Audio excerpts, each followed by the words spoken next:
오늘 아침 일라디오.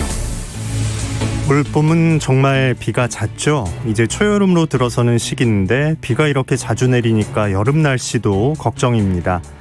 오늘 비가 많이 내리진 않겠는데요. 돌풍과 천둥 번개 치는 곳이 있겠고요. 내륙 일부 지방엔 우박이 떨어지는 곳도 있어서 주의가 필요해 보입니다. 우박은 잠깐만 지나가도 농작물 피해가 크죠. 몇 분만 우박이 떨어져도 과수 나뭇잎이 찢겨나가고 막 자라기 시작한 열매에 상처가 생기기 때문에 이런 열매들은 정상적으로 자랄 수 없어서 솎아내야 하는 과정이 필요합니다. 바람도 강하게 분다니까요. 농작물과 시설물 피해 없게 오늘 하루도 세심하게 살피고 대비하셔야겠습니다. 5월 27일 목요일 오늘 아침 일라디오 출발합니다. 저는 아나운서 김재홍입니다.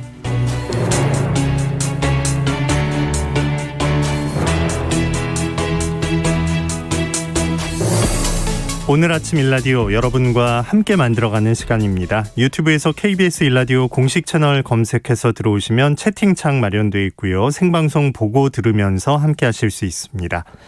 자, 오늘 목요일 새로운 퀴 마지막 힌트가 나가는 날이죠. 잘 들어보시고 정답 보내주시면 되는데요. 단문 50원, 장문 100원 드는 유료 문자 샵 9730으로 보내주시면 됩니다. 보내주신 분들 가운데 20분을 추첨해서 농촌진흥청에서 제공하는 웰빙 혼합 잡곡 세트, 경기 농촌 융복합 산업 인증 제품인 사과즙 세트, 모바일 커피 교환권 등 다양한 선물을 드립니다. 자, 이번 주 퀴즈 마지막 힌트 지금 나갑니다.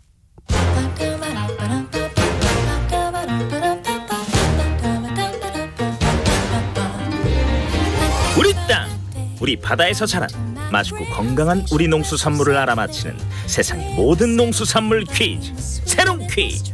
안녕하세요, 퀴즈 내는 성우 송기원입니다.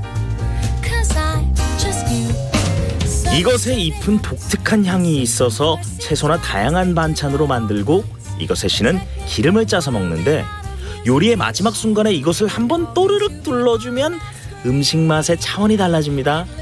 특히 나물 무침에 이 기름을 많이 사용하는데요. 생채소를 먹을 때도 한번 사용해보세요. 새콤달콤한 소스 대신 이것 기름을 한 숟가락에 약간의 식초만 둘러도 맛이 한층 좋아지니까요. 이것의 씨를 짠 기름은 불포화 지방산이 높은 식물성 기름이고 오메가3의 일종인 리놀렌산이 풍부해서 건강에 도움이 된다고 알려져 있는데요. 이 기름은 열에 약하기 때문에 꼭 냉장 보관해야 한다는 것도 기억해 주시면 좋겠죠? 자, 이번 주 정답인 이것 아직도 모르겠다 하시는 분들을 위해 노래 힌트 나갑니다. 이 말 꼭 하나만 부탁 하나만 네 뒷모습에 꺼내둘게 다시는 마주치지 말자. 자, 이제 다들 아시겠죠? 정답 아시는 분들은 단문 50원, 장문 100원이 드는 유료 문자 샵 9730으로 보내주세요. 20분께 행운의 선물을 드리겠습니다.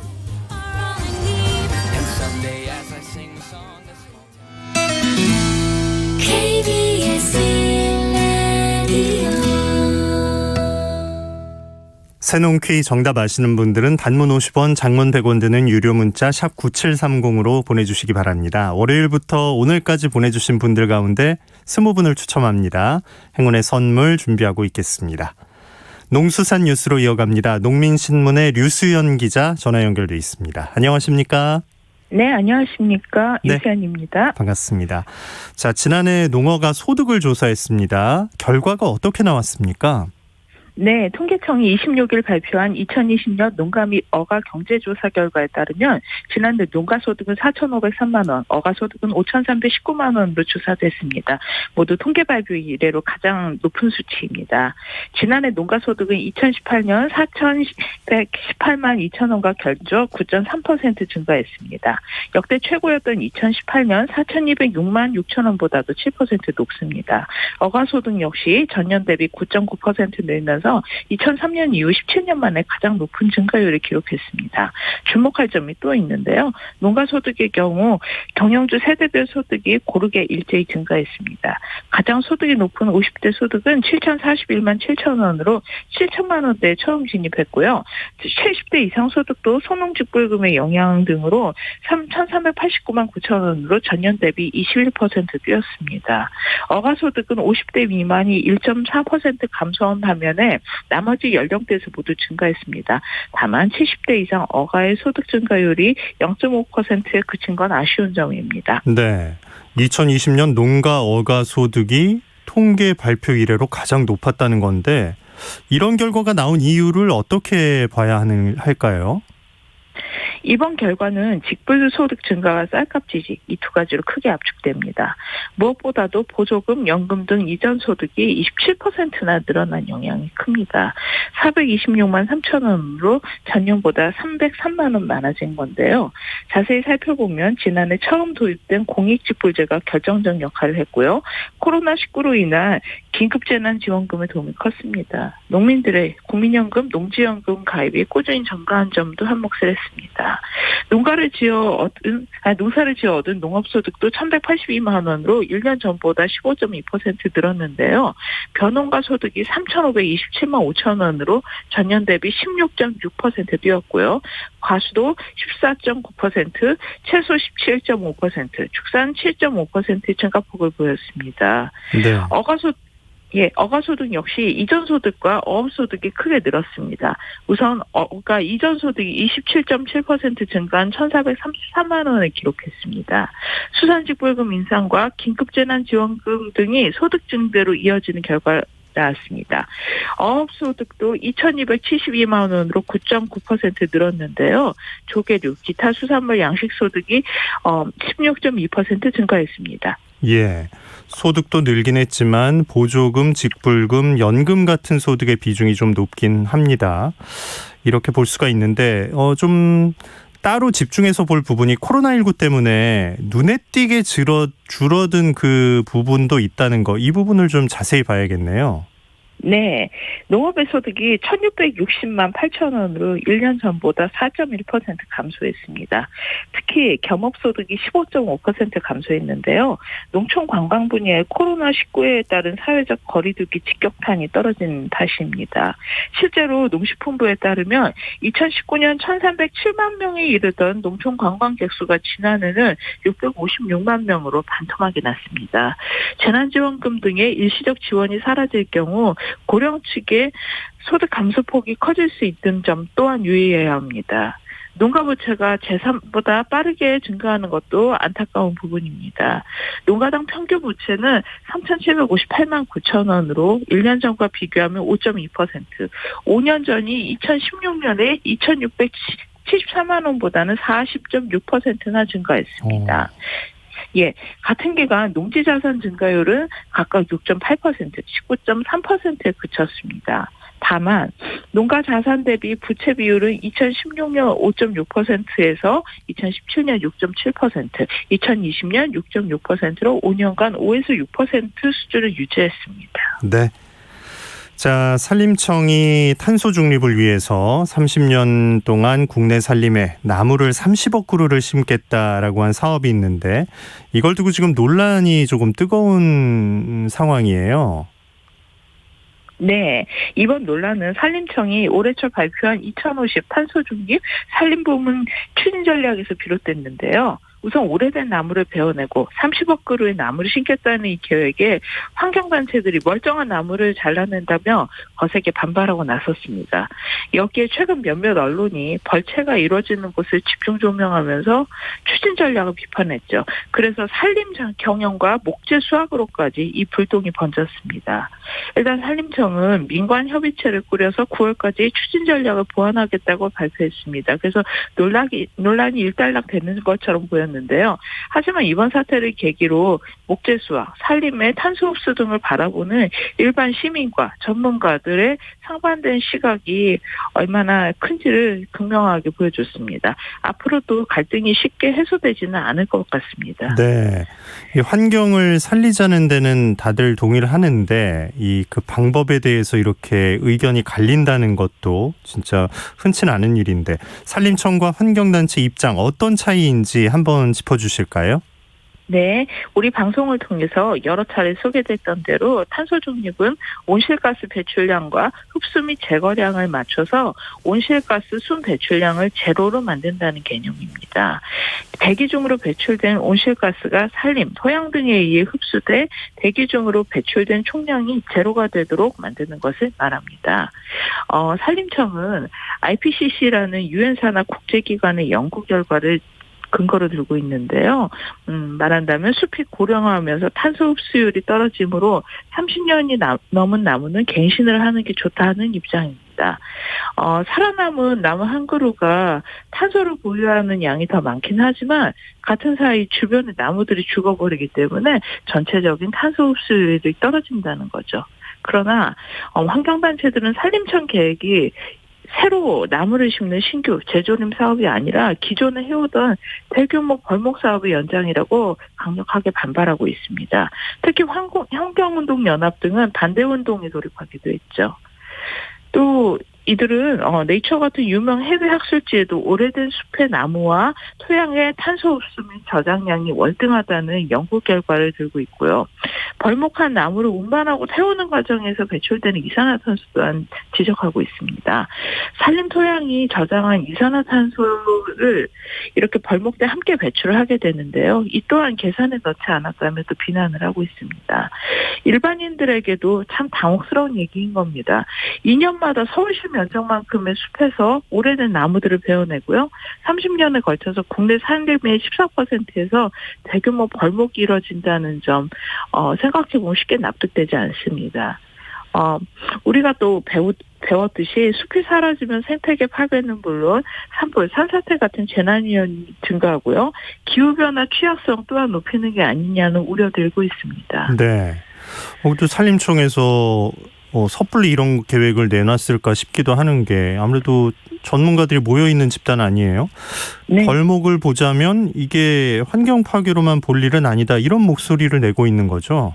네, 꼭 그렇죠. 이 얘기대로 꼭 환경 파괴로만 봐서는 곤란하다는 데 있습니다. 산림청과 임업인들은 산림 순환 경영 자체가 조림, 그다음에 가지를 치고 솎아내고 나무를 수확한 다음에 또다시 조림을 하는 과정을 반복하는 일이다라고 강조를 합니다. 나무를 베어난 자리에 또 새로 심은 나무들이 뿌리를 내리면서 활발히 산소를 흡수하고 경제성 높은 나무로 자라나는 과정이라는 것을 이야기하는 것입니다. 산주들은 국내 산지 중 25%가 공익용 산지여서 일단 나무를 벨 수 없는 상황임을 감안해야 된다고 강조를 합니다. 한국임업인 총연합회 관계자는 임업용 산지에서 10년 단위로 산림 경영 계획을 세워서 지자체 인가를 받고요. 그래서 정상적으로 이루어지는 목재 수확을 환경 파괴로만 보지 말아달라고 강력히 호소했습니다. 우리나라 국토의 64%가 산림이지만 가파르고 나무 생육이 어려워서 목재 생산의 경제성이 떨어집니다. 게다가 매우 낮은 관세로 들어오는 외국산 목재 때문에 국내 목재 자급률은 2019년 기준 16.6%에 불과합니다. 네. 양측의 시각이 이렇게 다른데 일단 협의할 시간은 좀 벌어놓은 것 같고요. 앞으로 어떤 논의를 해야 할까요? 네, 우선 나무와 숲의 가치에 대한 합당한 지불이 필요하다는 지적이 임업인 사이에서 일고 있습니다. 산림청이 말한 대로 우리나라 산림의 공익적 가치가 221조 원에 달하고 국민 1인당 연간 428만 원의 공익적 혜택을 받는다라고 했지만 그들이 받는 가치가 떨어지기 때문에 적정한 가치를 쳐달라는 거죠. 그래서 한국임업인 총연합회는 얼마 전에 40년간 키워 팔아도 1헥타르당 100만 원 받기가 어렵다는 것을 아는가라는 내용이 담긴 성명서를 냈습니다. 40년생 한 그루당 나무 가격이 낙엽송 1,865원, 잣나무 1,552원에 불과한 실정입니다.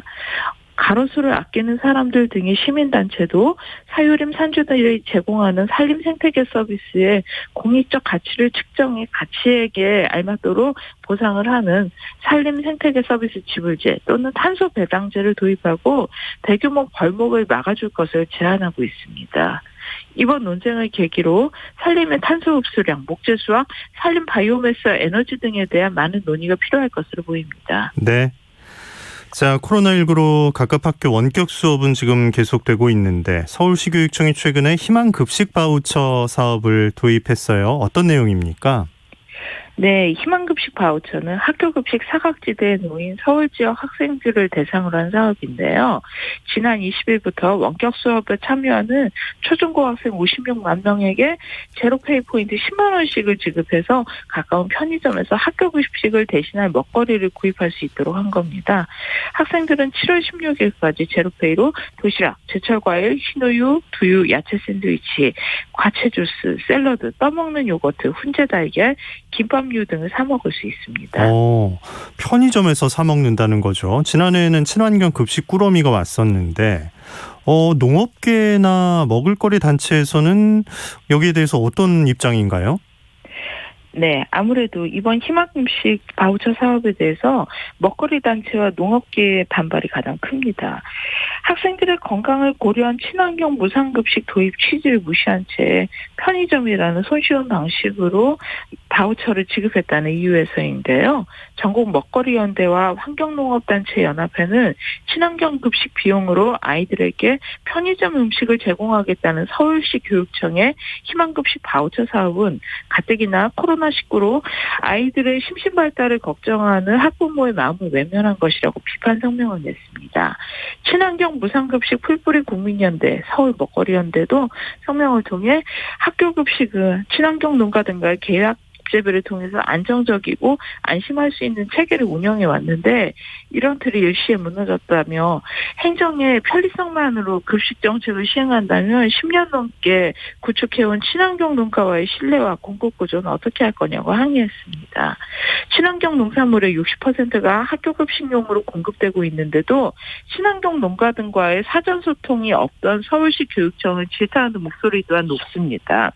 박종서 한국친환경농업협회 사무총장은 560억 원 규모 급식 예산을 사용하는 사업을 추진하면서 계약재배 농민과 아무런 협의나 소통이 없었다며 서울시 교육청은 편의점 바우처 지원을 중단하고 마을부엌을 통한 친환경 도시락 공급 등 학생의 건강과 친환경 농가를 위한 사업 추진을 검토해야 한다고 주장했습니다. 네, 실제 이걸 쓰는 그 학생과 학부모 의견도 궁금하고 또 서울시는 어떤 입장이죠? 네, 서울시 교육청 우선 지난해 친환경 꾸러미 사업을 추진했지만 식재료 부패, 원하지 않는 재료 등 학부모들의 불만이 제기됐고 그래서 전문가 의견을 반영해 전화트림 등 영양 조건을 제한해서 구입 가능한 품목 종류를 10개를 지정하고 인스턴트 식품, 탄산음료 등의 구입을 막았다는 입장을 먼저 보였습니다. 하지만 학생들과 학부모들은 불편함을 호소합니다. 서울 강서구 이모 중구 등은 편의점으로만 사용처를 제한하니까 시장 마트 등에서 식재료를 구입할 수 없어 아쉽다고 토로했습니다. 서대문구의 이모주부 또한 편의점에서 취급하는 도시락, 김밥 등은 수입 농산물과 화학 첨가물을 사용하는 경우가 미덥지 못하다며 유감을 나타냈습니다. 게다가 일선 편의점에서는 바우처 대상 상품이 무엇인지 명확한 지침이 없어서 큰 혼선을 빚고 있는 상황입니다. 네. 코로나19 2년째 아직 등교가 제대로 되지 않고 있는데 친환경 농가 어려움도 여전하고요. 좀 상생에 초점을 둔 보완책 마련이 절실한 것 같습니다. 농수산뉴스 농민신문 류수연 기자 고맙습니다.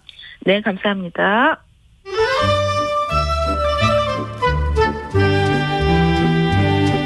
아침을 깨우는 정겨운 이야기가 있습니다. 매주 월요일부터 토요일 오전 6시 15분 KBS 오늘 아침 일라디오. 농부들의 입에서 입으로 전해지는 귀한 음식 이야기가 있는 시간 자연밥상 입말음식가 하미현 대표와 함께합니다. 안녕하십니까? 네, 안녕하십니까? 네, 지난주 마늘 얘기하다가 이제 이번 주로 이어지는데 마늘을 뽑으면 이제 밭에서 말리는 작업을 해야 하는데 비가 잦아서 걱정이에요. 원래 일주일 정도 잘 말려야 하잖아요.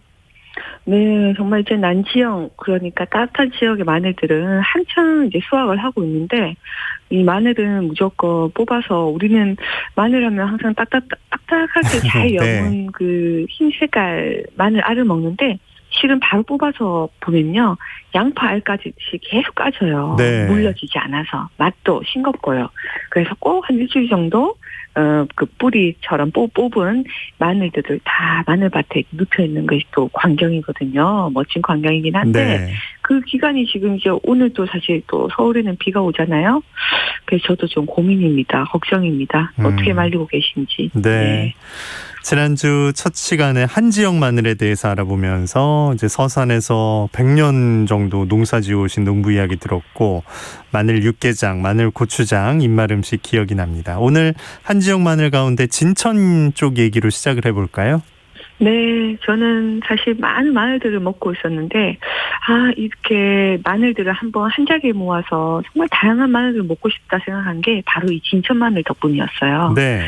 네, 진천에는 이제 조연호 농부님이 유기농과 정말 땅을부터 살려야 된다라는 그 신념으로 정말 그 환경을 생각하신 농부님 계시거든요. 그래서 저는 정말 마늘이라든지 고추 농사를 이렇게 완전한 유기농으로 하시는 조연호 농부님한테 많은 것을 배우고 있었는데, 이 진천의 마늘 같은 경우 너무 특별했던 게요. 이게 토종 이 진천 마늘 그 마을에서만 키워왔던 마을의 마늘이라고 이야기하셨어요. 네. 이 마늘은 정말 알이 작아요. 첫 번째로. 알이 작고 약간 작은 구슬알처럼, 이렇게 의성마늘 이런 곳은 약간 버선발처럼 끝이 뾰족한 게 특징인데요. 진천의 마늘은 그렇게 뾰족하진 않고 약간 동글동글해요. 그런데 알이 작은데 이 매운맛이 강하지 않고 단맛이 강해요, 정말. 그래서 저는 이 진천 마늘을 좋아하는 이유 중에 하나가 특히 마늘과 잘 어울리는 게 또 삼겹살이잖아요. 그래서 이 고기 구워 먹을 때든 아니면 왜 기름지게 살짝 구워서 먹고 싶을 때는 생마늘로도 맛있지만 살짝 그 고기 기름에 구워서 먹을 때는 꼭 진천 마늘을 먹을 정도로 하나를 씹어 먹어도 많이 맵지 않고 약간 은근한 매운맛과 단맛이 좀 특징이에요. 그리고 이제 충청부터 진천은요, 이 초평면에 미생물이 많은 진땅의 마사토로 유명한데, 네. 여기가 토질이 좋다 보니까 오래전부터 유독 마늘 농사가 잘 되는 지역이었다고 합니다. 그래서 한국의 재래종 마늘 중에 크기가 또 제일 작기도 하고, 이 상품성이 사실은 우리가 왜 마늘 파면은 아무래도 양이 많은 거를 구입하다 보니까 맞아요. 예. 이렇게 맛이 좋지만 이게 상품성이 떨어진다는 이유로 지금은 마늘밭이 거의 사라지고 있고 명명만 유지되고 있습니다. 그래서 이렇게 부드러운 매운맛이랑 작은 마늘알로 통째 생으로 먹는 마늘이라든지, 혹은 마늘을 까서 하나씩 집어먹을 수 있게 담는 마늘 장아찌나, 그다음에 생마늘로 버무리는 그 양념 있죠. 그런 거에 추천드립니다. 그렇군요. 오랫동안 지어오셨고 또 그 마을의 마늘이니까 그곳만의 입맛 음식은 어떤 거였습니까? 네, 저는 마늘 김치가 아주 특별했었어요. 그 처음에 진천의 조연호 농부님과 조연호 농부님의 그 이웃이자 그리고 친척분이셨던 분 댁에 가서 처음에 먼저 마늘 음식을 취재하듯이 계속 뭘 여쭤보고 했는데, 네네. 갑자기 동글동글하게 생긴 뭐 김치라고 가져오셨는데 마늘 알을 통째로 넣은 김치더라고요. 네.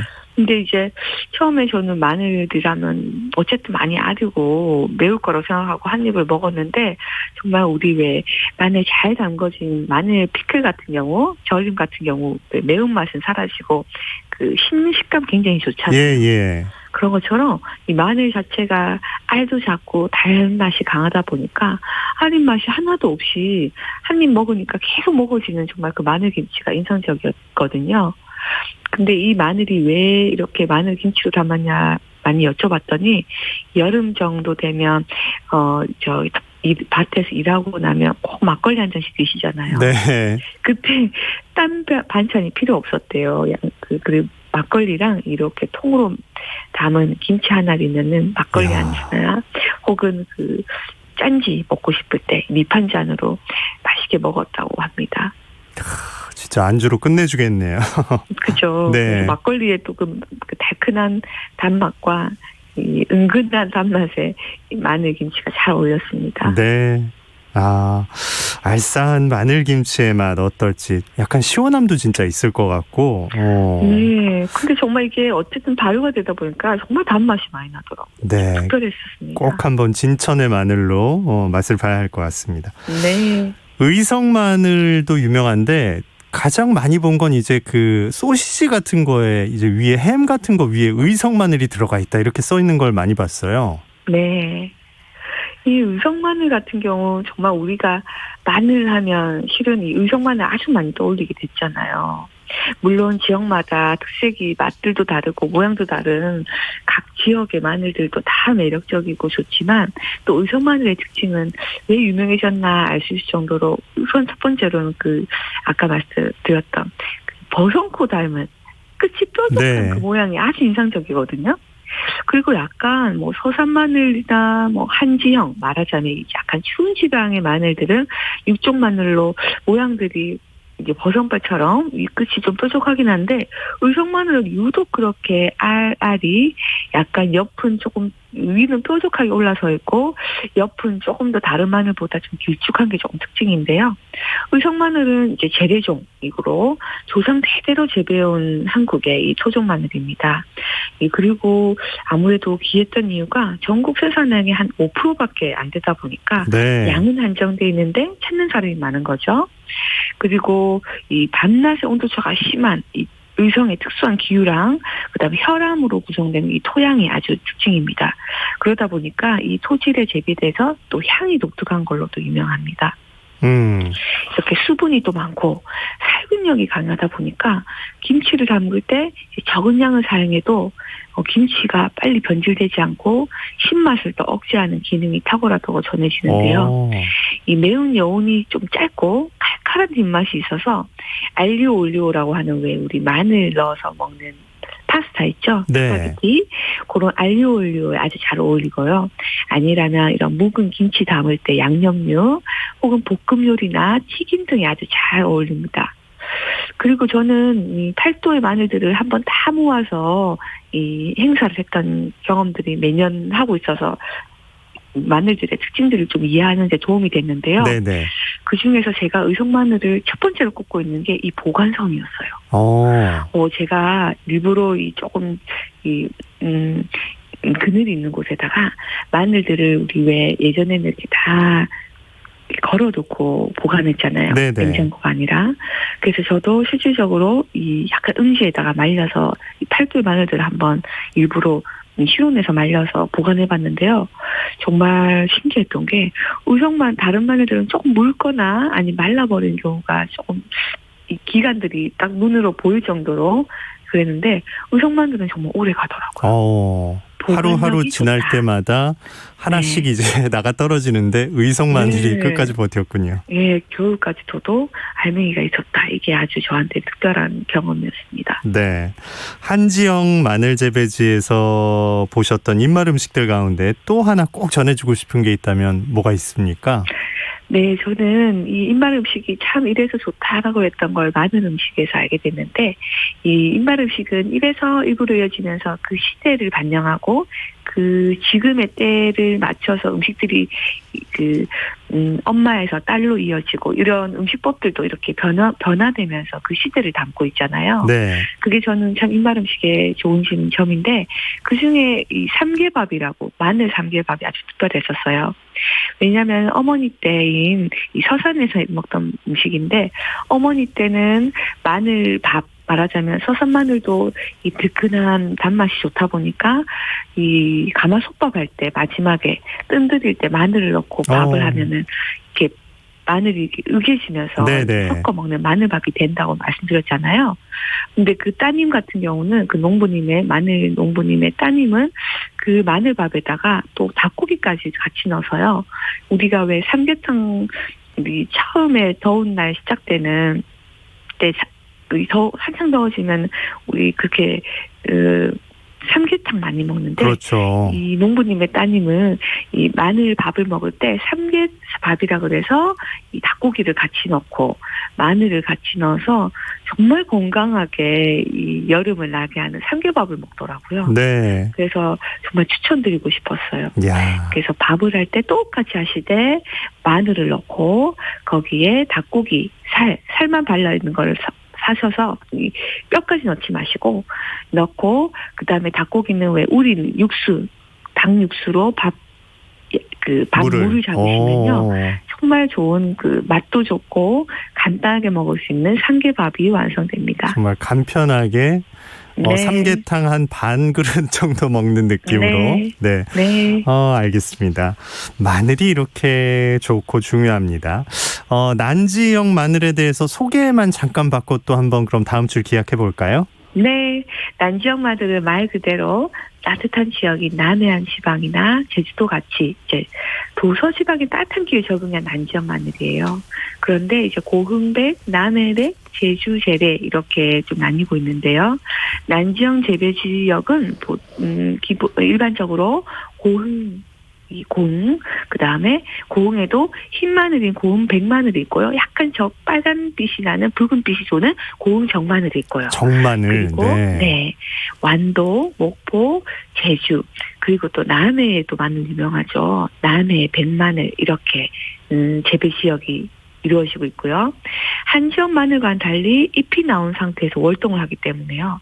겨울철 온도가 비교적 높은 남쪽 지방에서 이렇게 빨리 재배되고 있습니다.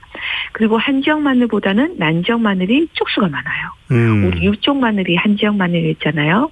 근데 난지역은 8쪽에서 많게는 12쪽까지 이 구의 짜임새가 좀 느슨하고 네. 껍질이 잘 벗겨집니다. 그리고 특유의 매운맛이 좀 적은 편이라서요. 양념용으로는 좀 환영을 받지 못하고요. 생마늘로 먹기 위해 좋은 것이 이 난지역의 특징입니다. 그 잎이 파릇파릇한 상태로 겨울을 나는 한지역 마늘은 이른 봄부터 풋마늘로 출하되는데요. 이렇게 이 재래종 아닌 우리 재래종은 방금 말씀드렸던 고흥백, 남해백, 제주 재래 등이 있다면 이 도입종 마늘은 주로 8쪽에서 10쪽이고 시중에서 거래된 대부분이 이 도입종 마늘입니다. 말하자면 중국에서 온 남도 마늘, 스페인에서 온 대서 마늘, 인도네시아 마늘을 개량한 자복 마늘 등이 우리가 좀 수입종 마늘로 볼 수 있는 거라는 거죠. 네, 우리 땅에서 자란 마늘 농부들의 입맛 음식 얘기 함께하고 있는데 계속 이어지네요. 다음 시간 기대하면서 입맛 음식과 하미연 대표와 인사 나눕니다. 고맙습니다. 네, 고맙습니다. 자, 오늘 전국에 비 소식이 있습니다. 서해상에서 발달한 비구름이 다가오면서 인천, 파주, 김포 등에 비가 내리기 시작했고 서울에도 약한 빗방울 떨어지고 있습니다. 출근 준비하면서 우산 잘 챙기시기 바라고요. 비는 오전에 중부와 호남으로, 낮에는 영남으로 점차 확대됩니다. 중부와 경북, 전북 내륙엔 돌풍과 우박도 예보돼 있습니다. 농가에선 시설물과 농작물 피해 없게 대비하시고요.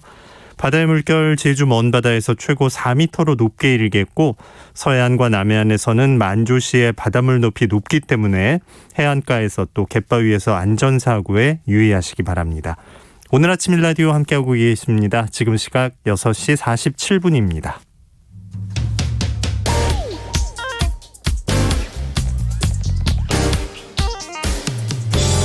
오늘 아침 뉴스 브리핑 정상근 기자와 함께합니다. 안녕하십니까? 네, 안녕하십니까? 네, 지금 5월 말인데 7월부터 적용되는 새로운 사회적 거리두기 개편안이 나왔어요. 네, 이 백신 접종이 이어지면서 일상으로 돌아갈 수 있는 로드맵도 함께 나왔습니다. 당장 다음 달부터 이 백신을 1차만 접종을 해도 2주가 지나면 이 직계가족 모임 제한 대상에서 제외가 됩니다. 지금까지는 직계가족의 경우 8명까지 모임이 가능했는데 이 직계가족 중 4명이 백신 1차 접종을 했으면 그 12명까지 모임이 가능해지는 시기입니다. 이 돌잔치 등 다중이용시설을 이용할 때도 그 인원 기준에서 제외가 됩니다. 그리고 새로운 사회적 거리두기가 시행되는 7월부터 그 1차 접종자들은 실외에서 마스크를 쓰지 않아도 됩니다. 2차 접종까지 마치고 14일이 지난 이 접종 완료자의 경우에는 이 경로당에서 지인들끼리 모임도 할 수 있고요. 요양병원 등 요양시설에서 대면 면회도 할 수 있습니다. 종교 활동도 할 수 있고 이 접종 완료자들끼리만 있으면 성가대 모임 등도 허용이 됩니다. 정부는 오는 9월까지 국민 70%를 대상으로 1차 접종을 맡을 예정인데요. 그 이후에는 거리두기와 방역수칙이 대폭 완화될 것으로 보입니다. 그러면 어떻게 백신 접종자와 그렇지 않은 사람을 구별하느냐가 관건인데 이 정부는 QR코드 등을 이용해서 이 접종 완료자를 인증할 수 있는 방안을 고민하고 있습니다. 네. 자, 백신이 있다는 건 다행인데, 신규 그 발생 상황을 보면 또 걱정이 드는 게 확진자 수가 다시 700명대가 됐죠? 네, 어제 0시 기준 코로나19 신규 확진자 수가 707명이 나왔습니다. 휴일 검사 건수 감소 영향이 줄어들자마자 12일 만에 다시 700명대가 나왔는데요. 오늘도 비슷하거나 그보다 좀 줄어서 600명대 후반 정도의 확진자가 나올 것으로 예상이 되고 있습니다. 가장 걱정되는 부분은 역시 변이 바이러스인데요. 이 경기도 파주에서 30대 남성이 인도발 변이에 감염된 것으로 확인이 됐습니다. 이 지역사회 감시를 강화하는 과정에서 우연히 발견이 됐는데 이 남성을 포함해서 최근 일주일 동안 국내에서 인도발 변이 바이러스에 감염된 사람이 모두 4명입니다. 그래도 이 중에 3명은 인천공항 검역소를 통한 확진으로 확인이 됐는데 이 30대 남성은 어디서 확진이 됐는지 확인이 안 되고 있습니다. 이미 인도발 변이가 지역사회에 퍼져 있을 수 있다라는 의미여서 이 방역 당국이 우려하고 있습니다. 네. 나이지리아에서 선박 침몰 사고가 발생했다고요? 네, 이 나이지리아 북서부의 니제르강에서 승객 80여 명을 태운 배가 침몰해서 이 사고로 150여 명 이상이 실종이 됐다라고 AFP-통신이 보도했습니다. 사고 선박은 현지 시간으로 26일 그 니제르주에서 출발해서 북서부 케비주로 가던 중에 두동강 나면서 가라앉은 것으로 전해졌습니다. 이로 인해 현재 4명이 사망하고 156명이 실종이 됐으며 20명이 구조가 된 것으로 전해졌습니다. 해당 선박은 정원이 80명밖에 안 되는데 그 정원의 2배가 넘는 180여 명이 탑승을 했다라고 전해지고 있고요. 이 나이지리아에서는 정원 초과나 과적, 정비 불량 등으로 선박 사고가 빈번하게 일어나고 있다고 합니다. 네. 어제는 김호수 검찰총장 후보자 인사청문회가 있었죠? 네, 어제 김호수 검찰총장 후보자의 청문회가 밤 늦게까지 이어졌습니다. 여러 가지 의혹이 제기가 됐는데요. 일단 김호수 후보자가 법무부 차관에서 퇴임한 후 이 라임 옵티머스 펀드 사기 사건과 연관된 피의자의 변호를 맡았다는 이 비판이 주로 제기됐습니다. 이 변호사로 이 사건을 변호하고 다시 검찰총장이 돼서 이 사건 수사를 지휘할 수 있겠느냐, 이 법무부 차관 출신으로서 정관 예우를 위해 변호를 맡은 거 아니냐, 이런 지적이 쏟아졌는데요. 김호수 후보자는 사건의 핵심 피의자를 변호한 바 없으며 이 근무했던 로펌에서 공식적으로 수임한 사건이라는 입장을 밝혔습니다. 또 아들이 공기업 입사 지원서에 붙인 직업을 이 서울 북부지방검찰청 검사장 이렇게 자세히 적은 것도 논란이 됐는데요. 네. 이 김호수 후보자는 입사 서류에 부모의 직업을 적게 돼 있어서 아들이 고지고대로 적은 것으로 보인다라면서 이 아들이 입사하려던 곳에 아는 사람도 없고 전화한 사람도 없다라고 말했습니다. 네, 한편 김호수 후보자는 법무부가 6대 범죄에 대한 검찰의 직접 수사 절차에 검찰총장의 승인을 거치도록 조직 개편을 준비하는 것에 대해서 검찰 수사권을 박탈하기 위한 절차는 아닐 것이다라며 문제의 소지가 있는지 검토해보겠다라고 밝혔습니다. 네. 이용구 법무부 차관에 대한 봐주기 수사 정황이 드러났다고 하는데 어떻게 알려진 거죠? 네, 이용구 법무부 차관은 변호사 시절인 지난해 술에 취해서 이 택시기사를 폭행한 바 있습니다. 그런데 경찰은 운전 중 폭행의 경우 이 피의자의 의사와는 관계없이 처벌이 가능함에도 불구하고 이 택시기사와 합의를 했다라는 이유로 그 이용구 차관을 입건하지 않고 6일 만에 내사 종결 처리한 바 있습니다. 그러나 당시 경찰은 그때는 이용구 차관이 단순히 변호사인 줄 알았다며 봐주기 수사 의혹을 부인했었습니다. 하지만 서울경찰청 진상조사단의 조사 결과 이 경찰은 내사 종결 3일 전에 이용구 차관이 이 고위공직자 범죄수사처장으로 거론되는 인물이라는 것을 알고 있었던 것으로 확인이 됐습니다. 네. 지난해 11월 9일 이 폭행당한 택시기사에 대한 조사가 예정돼 있던 날 이 서초경찰서장과 형사과장 등 간부들이 그 이용구 차관이 초대 공수처장으로 거론된다라는 사실을 보고받았다라고 하고요. 이 형사과장의 업무용 컴퓨터의 검색 기록을 복원해 보니 이용구 차관의 기사를 검색한 정황도 나왔다고 합니다. 이에 대해 진상조사단은 아직 확인 중이라는 입장을 유지하고 있습니다. 네. 자, 어제 문재인 대통령과 여야 5당 대표가 만남을 가졌죠? 네, 이번 만남은 예정된 시간을 훌쩍 넘겨서 122분간 진행이 됐는데요. 이 민주당, 국민의힘, 정의당, 국민의당, 열린민주당 대표가 참석을 했고요. 이 자리에서 문재인 대통령은 한미 정상회담의 성과와 후속 조치를 설명했습니다. 문재인 대통령은 이번 정상회담에서 기대 이상의 성과가 있었다며 한미 동맹이 전 분야에 걸쳐 협력의 폭과 깊이가 크게 확대됐다라고 평가했습니다. 그러면서 후속 조치 실행에 만전을 기할 것이라며 국회의 초당적 협력을 당부하기도 했습니다. 하지만 김기현 국민의힘 원내대표와 안철수 국민의당 대표는 백신 스와프로 백신을 추가 확보하지 못했다며 아쉽다고 평가를 했고요. 특히 김기현 원내대표는 북한 인권 문제, 탈원전 정책, 부동산 대책, 가상화폐 문제 등등 정책 전환과 해결을 또 주장하기도 했습니다. 네. 자, 국민의힘이 대표를 뽑는 과정을 지금 걷고 있는데 옛 친이계가 주호영 후보를 지원하기로 했다. 이런 문건이 있었군요. 네. 옛 친이 비박계 인사들이 중심이 되는 단체인 이 국민통합연대가 이 국민의힘 당대표 경선에서 주호영 의원을 지원하기로 했다라는 문건이 나와서 논란이 일고 있습니다. 해당 문건은 국민통합연대가 지난 25일 지역조직의 긴급 중앙임원 회의결과라는 제목으로 보낸 문건인데요. 주호영 의원과 이 조혜진, 배현진 의원, 이 전미경 전 의원 등을 지원하는 내용입니다. 해당 문건의 존재가 알려지자 이준석 전 최고위원과 김웅 의원 등은 또 일제히 비판을 가했고요. 이 주호영 의원 측은 자신들과 무관하다고 선을 그었습니다. 네, 뉴스브리핑 정상근 기자와 함께했습니다. 고맙습니다. 네, 고맙습니다. 자, 오늘 아침 일라디오 목요일 순서 함께 하셨습니다. 오늘 비 소식 있으니까 우산 잘 챙기시고요. 농가에서는 농작물 피해 없게 비 내리기 전에 잘 살피셔야겠습니다. 건강한 하루 보내시고요. 저는 내일 아침 6시 15분에 다시 찾아오겠습니다. 고맙습니다.